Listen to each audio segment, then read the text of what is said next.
Bueno, vamos a continuar.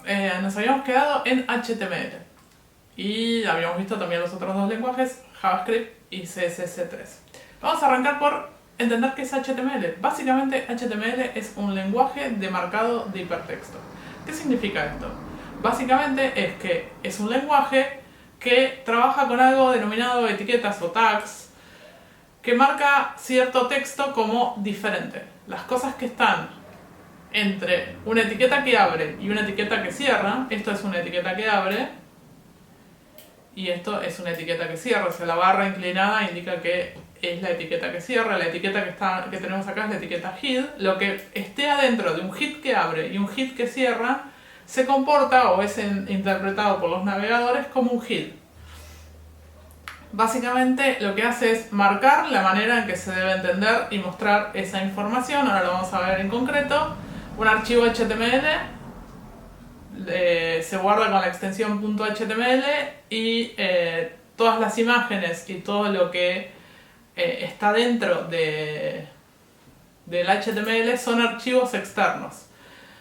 Son vínculos hacia afuera, que debieran estar bien vinculados para que funcione. Entonces, por ejemplo, yo voy a usar ahora, primero voy a escribir un texto por fuera. A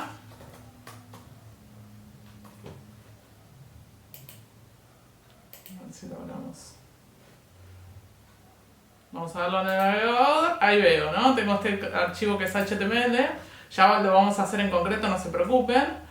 Y ahora voy a meter un texto dentro de una etiqueta que se llama H1. Las etiquetas H1 son etiquetas de título. Entonces voy a decir texto H1. A ver si lo vemos. Ahí está nuestro texto H1, ¿sí? Entonces, si yo, por ejemplo, marcar algo como un H3, esto es un título de nivel 3, básicamente lo que estoy haciendo es indicarle al navegador, esto es un título de nivel 1, esto es un título de nivel 3. Y lo muestra de manera diferente, ¿sí? En cambio, este texto que está por fuera de las etiquetas de marcado de HTML, las muestra como un texto común y corriente. Bien.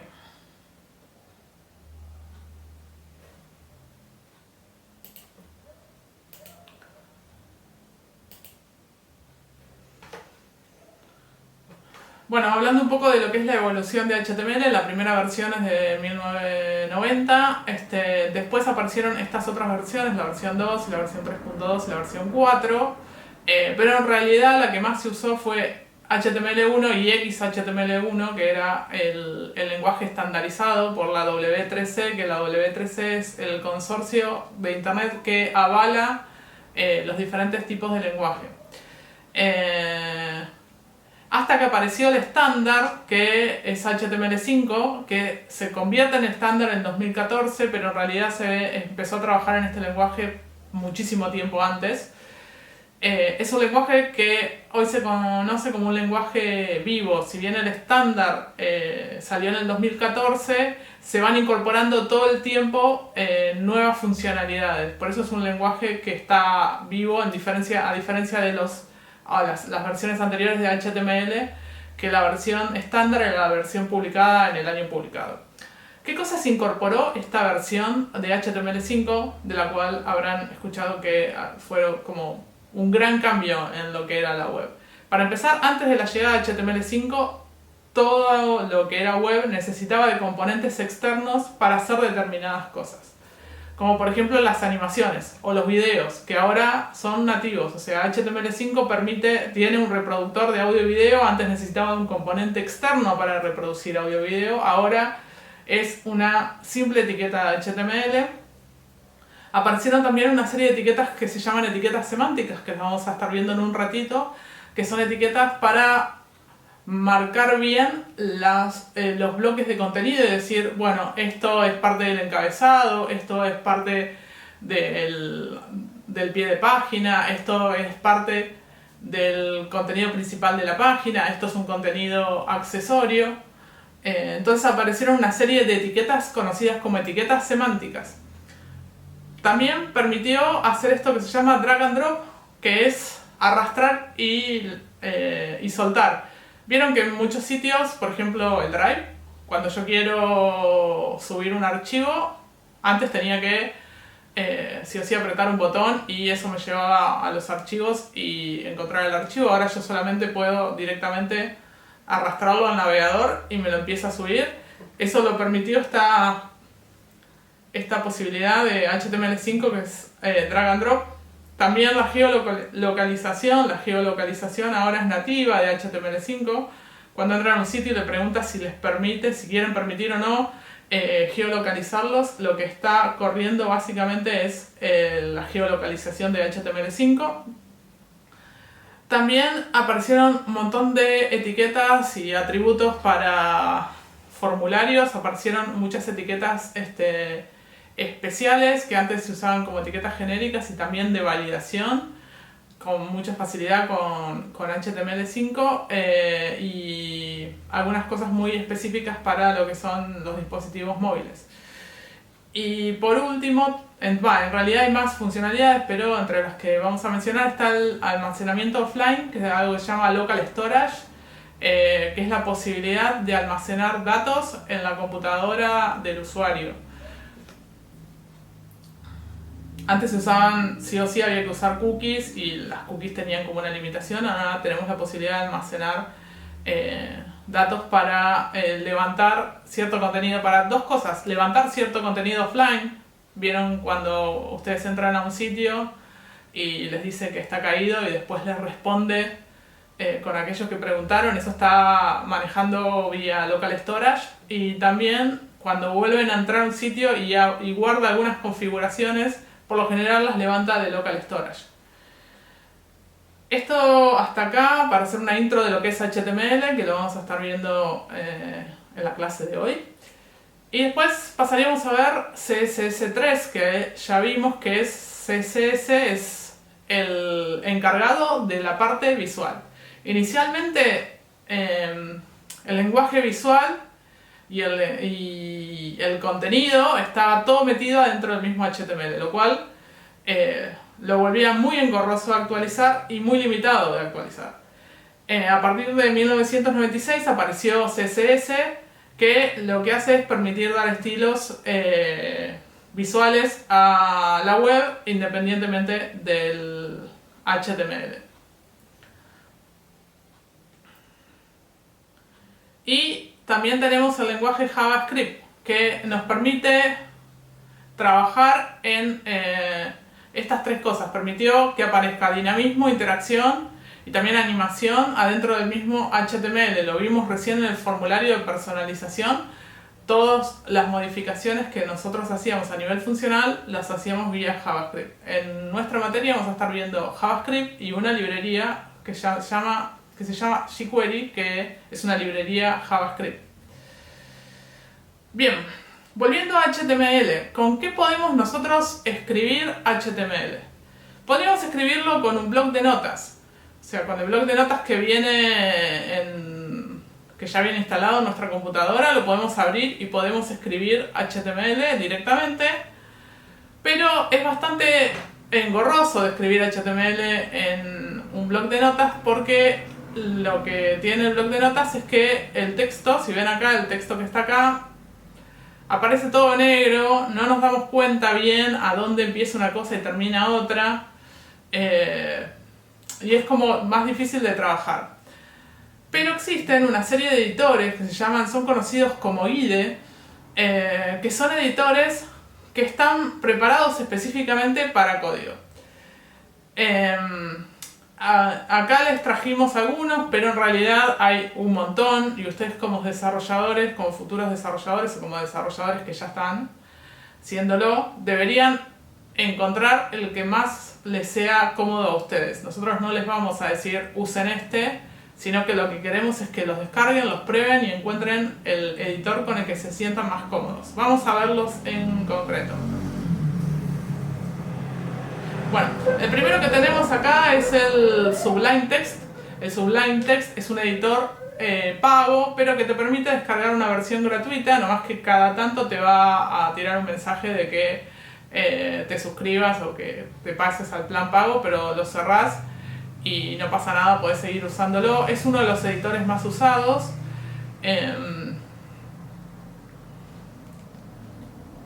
Este se llama Brackets, que es el que yo estaba usando recién. Brackets es muy bueno para HTML y CSS, básicamente porque es un editor que tiene una vista, permite tener una vista en vivo, es decir, no tenés que guardar el archivo para ver la actualización y entonces podés estar editando el aspecto visual o el contenido mientras estás trabajando. Se los recomiendo mucho tanto para HTML como para CSS, pero para JavaScript no tanto, porque suele tirar errores cuando no lo hay y entonces empieza a ser como un editor que nos termina no siendo tan útil. Pero para lo que es la primera parte de esta materia se los recomiendo especialmente. Pruébenlo igual. Este es Atom, que es de GitHub. También es otro de los editores que ustedes pueden usar. Y Visual Studio Code, que es un editor de Microsoft que está muy bueno también. Bien, vamos a ver ahora lo que es la diferencia entre una página web y un sitio web. Una página web básicamente sería un HTML solo. Casi ninguna página web es un HTML solo porque por lo general es al menos un HTML y una serie de recursos que lo acompañan, empezando por un archivo CSS para darle estilos visual y alguna imagen, el logo, algo. Este conjunto de elementos arman lo que se conoce como el sitio web. El sitio web es un conjunto de documentos HTML, no solo uno, y todos los archivos anexos. Nos vamos a acostumbrar a trabajar en una serie de carpetas con nuestros sitios web de manera organizada. Esto quiere decir que vamos a tener una carpeta principal en donde vamos a meter ahí adentro todos nuestros archivos. Los HTMLs los vamos a dejar en la raíz y después vamos a tener una carpeta IMG para las imágenes y una carpeta JavaScript para el contenido JavaScript. Esa es la estructura organizativa de archivos que vamos a manejar en la materia y con lo que les vamos a estar volviendo locos clase a clase. Volviendo a esto que habíamos planteado antes, vimos antes los lenguajes que eran lenguajes frontend. Vamos a ver ahora los lenguajes que son backend. Los lenguajes backend son lenguajes que corren en el servidor y que pueden hacer consultas hacia la base de datos. Estos son algunos de los lenguajes que son backend. Tenemos Java, que creo que ya lo vieron, ¿no? Ya deberían haber cursado programación básica, así que algún conocimiento de Java debieran tener. Java es un lenguaje de backend, no lo confundan con JavaScript, que es un lenguaje de frontend que corre en el navegador. Después tenemos PHP, que lo van a ver en programación básica 2, programación web 2, perdón. .NET, que lo van a ver en programación web 3. Que usa justamente, .NET usa C#. Después tenemos Python, que es uno de los lenguajes que hoy está más siendo usado por el tema de la inteligencia artificial. Go, que es un lenguaje de Google. Ruby, que también es uno de los lenguajes de backend más usados. Y Objective-C, que es un lenguaje para desarrollar aplicaciones para iPhone. Vamos a ver ahora este concepto que lo van a ver bastante, que tiene que ver con la diferencia entre una librería y un framework. Seguramente si googlearon cosas deben haber encontrado cosas a las que le llaman las librerías y cosas a las que le llaman frameworks. Hasta ahora vimos lenguajes puros, ¿sí? De frontend y de backend. Pero la realidad es que la mayoría de nosotros terminamos desarrollando, no en los lenguajes puros, sino montados sobre alguna de estas dos cosas. Una librería básicamente es un conjunto de elementos que pueden ser funciones, que pueden tener funciones y una serie de cosas que nos permiten codificar de manera más rápida. Una de ellas es justamente jQuery. Nosotros lo vamos a ver en esta materia. jQuery es una librería que se monta sobre JavaScript. Es una librería JavaScript básicamente que nos permite escribir código de manera más rápida y que trae una serie de componentes ya medios prearmados. Moment.js es también una librería JavaScript que lo que tiene Moment en particular es que nos permite manejar el tiempo de una manera mucho más fácil. En lugar de hacer una gran función que calcule, por ejemplo, el tiempo restante, Moment tiene un método ya directamente armado para invocarlo y que lo calcule. Los frameworks son algo más robusto, es un conjunto integrado de herramientas que pueden contener librerías y que nos permiten desarrollar mucho más rápidamente. Los que están arriba son framework, JavaScript, que tenemos ahí React, Angular y Vue. Y las dos que están abajo, que se llaman Bootstrap y Materialize, son frameworks CSS. Hay frameworks en casi todos los lenguajes. Hay frameworks sobre PHP, hay frameworks sobre Java y demás. Simplemente se los queríamos mencionar para que estén al tanto de esto y de que la mayoría de la gente hoy día, la mayoría de los desarrolladores, terminamos codeando sobre algún framework o utilizando alguna librería. Bien, por último vamos a ver esto que tiene que ver con cómo se arman las URLs, cómo se arman las rutas de acceso a un sitio web. Las rutas están armadas por estos componentes. El primero es el HTTP, que es el protocolo de solicitud y de respuesta, ¿sí? Por lo general es HTTP a secas. Cuando es HTTPS es un protocolo de seguridad, es decir, los datos viajan encriptados. Por eso van a ver que, por ejemplo, cuando yo entro a un banco o algo donde voy a hacer una transacción con plata, me voy a poner mi tarjeta de crédito, el protocolo no es HTTP, sino que el protocolo pasa a ser HTTPS. Después viene el sistema de información que vimos antes, que es la www. Y después viene el nombre a donde yo accedo, ¿no? Un LAN, por ejemplo, ¿sí? Ahí vendría un LAN o el nombre de una empresa o la institución a donde yo quiera acceder. Después viene esta parte de acá, indica cuál es el sitio, qué tipo de sitio es. Si es edu es de educación, si no puede ser ORG es una organización, si es gov es del gobierno, si es com es un dominio comercial, es una empresa. Y por último, las dos últimas letras indican el país. Si es AR es de Argentina. ¿Cómo registro un dominio en Argentina? Básicamente tengo que entrar a la página del NIC. El NIC me permite a mí, yo puedo entrar acá y puedo consultar si un dominio está disponible. Vamos a poner mi empresa, a ver si está disponible o no. Y si está disponible, me tengo que registrar en el NIC. Ah, no está disponible. Alguien tiene mi empresa. Bueno, Javier, devolveme mi empresa, por favor.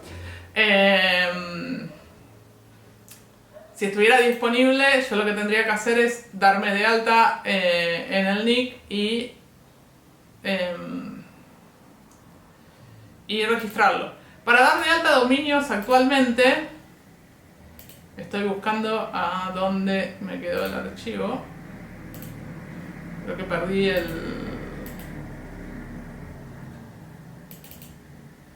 Ahí está, lo había perdido. Lo que tengo que hacer es primero darme de alta con quit. Necesito tener un quit, necesito estar registrado primero en la FIP para poder registrar dominios en Argentina actualmente. Los dominios.com no tienen ese requerimiento, pero bueno, para que sepan eso. Y lo otro, para subir un sitio de internet, lo que necesito es contratar un hosting, que básicamente es contratar un servidor que me permita alojar mi dominio. Y por último vamos a ver esto que tiene que ver con el protocolo FTP. El protocolo FTP es un protocolo que permite subir archivos. Esto en particular es un programa que se llama FileZilla.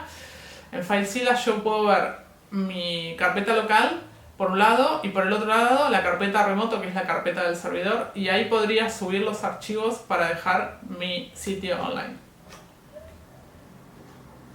Bien, bueno, en el próximo video vamos a empezar a ver HTML en concreto, vamos a abrir un editor y vamos a empezar a escribir código.